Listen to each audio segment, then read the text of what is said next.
امت کا جو دوسرا پرابلم ہے وہ آپس کا انٹالرنس ہے، آپس میں عدم رواداری ہے، آپس میں ایک دوسرے کو برداشت نہیں کرنا ہے۔ اوپری سطح پر، علماء کی سطح پر، انٹلیکچوئلز کی سطح پر ماشاءاللہ آج یہ زندہ ثبوت ہے کہ امت کے اوپری سطح پر یہ موجود ہے۔ لیکن ہر جماعت کے اندر صرف علماء نہیں، ہر جماعت کے اندر صرف انٹلیکچوئلز نہیں، ہر جماعت کے اندر صرف مفتی لوگ نہیں، جماعت اسلامی میں بھی آرڈنری قسم کے لوگ موجود ہیں، تبلیغی جماعت میں بھی رکشہ پلرز بھی موجود ہیں، معمولی قسم کے لوگ بھی موجود ہیں، سلفی جماعت کے اندر بھی بہت معمولی قسم کے ان پڑھ قسم کے لوگ موجود ہیں۔ مسئلہ علماء کا نہیں ہے، مسئلہ دانشوروں کا نہیں ہے، مسئلہ وہ مذہبی طبقے کے اندر آنے کے بعد جو اس کا کیڈر ہے، جو اس کا نچلا طبقہ ہے، وہ آپس میں اتنی عدم رواداری کو بڑھاتا ہے، اتنی تلخیاں پیدا کرتا ہے، اتنی دشمنیاں پیدا کر دیتا ہے کہ دل ایک دم اچاٹ ہو جاتا ہے۔ اس کی ضرورت اس بات کی ہے کہ ہر عالم دین، ہر مولانا، ہر طبقے کے لوگ اپنے کیڈر کو یہ بتائیں اور ان کو کنٹرول کریں۔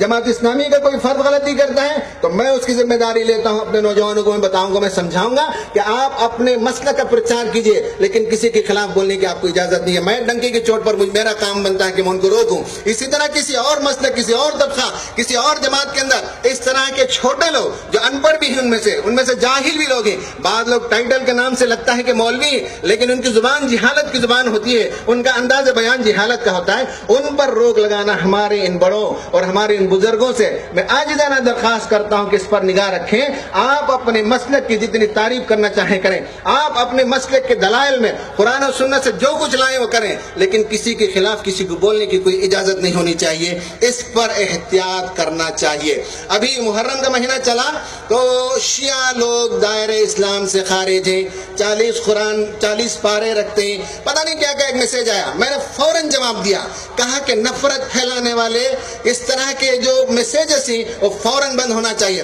اور میں نے کہا کہ تم کو شیعہ لوگوں کا لٹریچر کا مطالعہ کرنا چاہیے، اپنے علم کو بڑھانا چاہیے، اپنے نالج کو بڑھانا چاہیے، اس سے تو تمہاری جاہلیت جھلکتی ہے کہ تم نے کسی کا مطالعہ نہیں کیا اور باتیں اس طرح سے کرتے ہیں۔ مجھے اللہ کا احسان ہے کہ مجھے اللہ تعالیٰ کی توفیق ہے، جماعت اسلامی سے وابستہ ہونے کے بعد جماعت اسلامی کا یہ اعزاز ہے کہ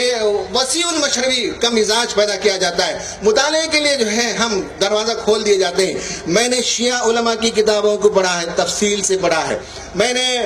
امام خمینی کو پڑھا، طبائی کی تفسیروں میں پڑھتا ہوں۔ آج بھی میرے پاس اس کے اندر قرآن موجود ہے، دا اسٹڈی قرآن جو حسین نصر صاحب کی ہے، آج بھی میں اس کا مطالعہ کرتا ہوں۔ میں نے ڈاکٹر علی شریعتی کو پڑھا ہے، میں نے نبی کریم صلی اللہ علیہ وسلم کی سیرت، حیات القلوب نام کی ایک سیرت کی کتاب ہے، علامہ محمد باقر المجلسی کی کتاب ہے، پڑھ کر دیکھیں، آپ کو پتا چلے گا کہ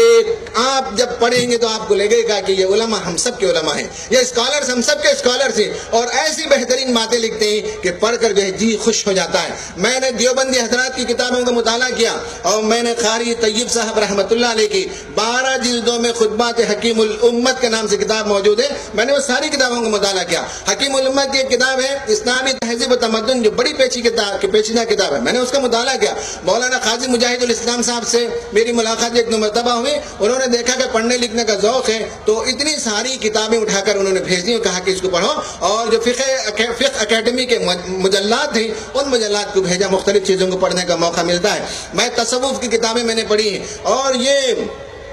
خواجہ جو اجمیر کے بادشاہ ہیں اور وہاں سے لے کر ساؤتھ تک ناگور میں جو روحانی پیشوا ہیں، ترچی میں جو بڑے ولی موجود ہیں، اور اس طرح سے اور مقامات پر جہاں جہاں میں نے گیا، ایرواڑی میں وہاں رسول اللہ کے چوتھے نواسے میں سے ایک صاحب ہیں جو وہاں مدفن ہیں۔ ان بزرگوں نے جو کارنامہ انجام دیا، ان بزرگوں کے کارنامے کو ہم پڑھتے بھی، لوگوں کو بتاتے بھی کہ سب ان اولیاء کا صدقہ ہے کہ اگر یہ نہ ہوتے تو آج ہم مسلمان نہ ہوتے، ان کے طفیل سے ہم تک اسلام پہنچا،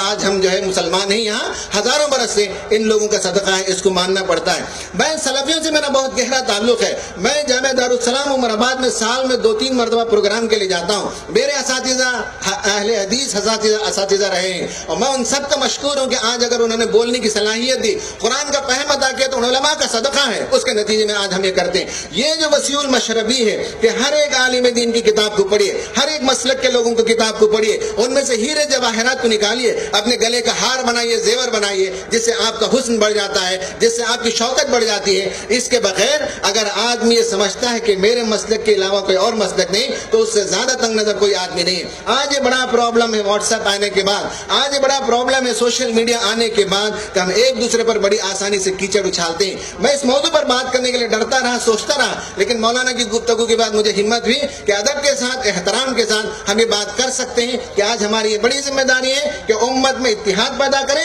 اور ہماری صفوں میں سے، ہمارے مکتب فکر سے، ہماری جماعت میں سے کوئی اگر جہالت برتتا ہے، کوئی کسی مسلک کے خلاف، کسی جماعت کے خلاف کوئی بات کرتا ہے، تو فوراً اسے روکنا چاہیے۔ یہ میرے لیے سعادت کی بات ہے کہ میں ایک جگہ قرآن مجید کی تفسیر بیان کرتا تھا، 10 سال کا دور مکمل ہوا، تو اسے مکمل کرنے کے لیے دیوبند کے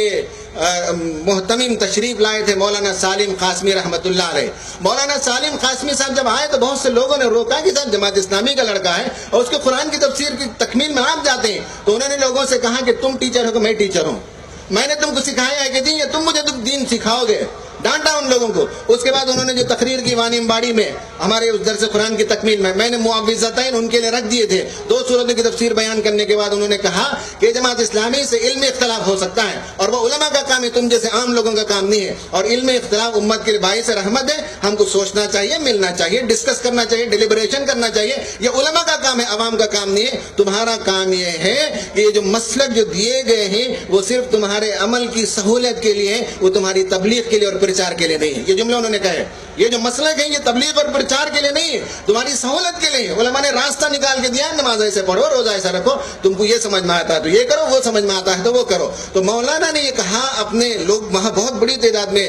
مسلک کے دیوبند کے لوگ بھی موجود تھے، ان سے کہا کہ یہ بالکل طریقہ صحیح نہیں ہے کہ ہم جو ہے جو علمی اختلافات ہیں وہ عوام کے درمیان لے کر جائیں۔ علماء کا اختلاف ہے، علماء لکھیں گے، پڑھیں گے، بولیں گے، ڈیبیٹ کریں گے، ڈسکشن کریں گے، اکراس دا ٹیبل بیٹھ کر وہ ڈیبیٹ کریں گے، لیکن تمہارا اس میں کوئی رول نہیں ہوتا ہے۔ تم کو دین پر عمل کرنا اور دین کی دعوت کو دنیا کے سامنے پہنچانا ہے۔ آخر میں اپنی بات کو عرض کرتے ہوئے یہ کہوں گا میں کہ امت کا ایک چیلنج، وہ چیلنج ہے یہ اندرون کا جو پرابلم ہے،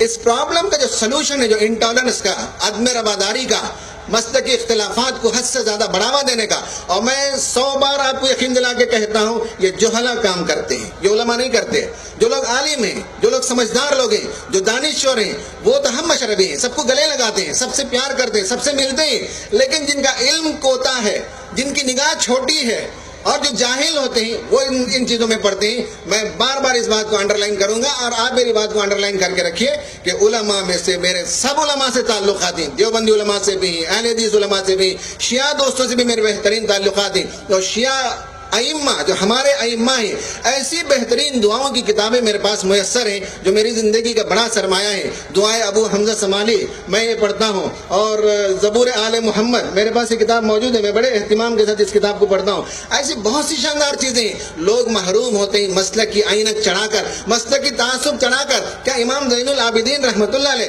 کیا ہمارے امام نہیں ہیں؟ وہ اس طرح کے جس بڑے بڑے علماء کا نام لیجئے، یہ سب کے امام تھے۔ بعد میں لوگوں نے سے شیعہ عالم، سنی عالم تقسیم کر دیا، ورنہ یہ رسول آل رسول سب کے ائمہ تھے، سب کے لیڈر تھے، اور اسپرچول گرو تھے، اسپرچول لیڈر تھے اپنے زمانے کے۔ ان کی دعاؤں کی کتابوں کا سرمایہ اگر کہیں مل جائے، مولانا موجود ہیں، وہ میں لوگوں کو ویسے آسانی سے نہیں دیتا، اگر آپ چاہیں تو جا کر لے کر پڑھ کر دیکھیں کیسی شاندار دعاؤں کی کتابیں موجود ہیں۔ کہنے کا مطلب یہ ہے کہ بڑی سطح پر یہ پرابلم نہیں ہے، نچلی سطح پر یہ پرابلم ہے۔ ہم سب کی ذمہ داری بنتی ہے کہ اس پرابلم کو روک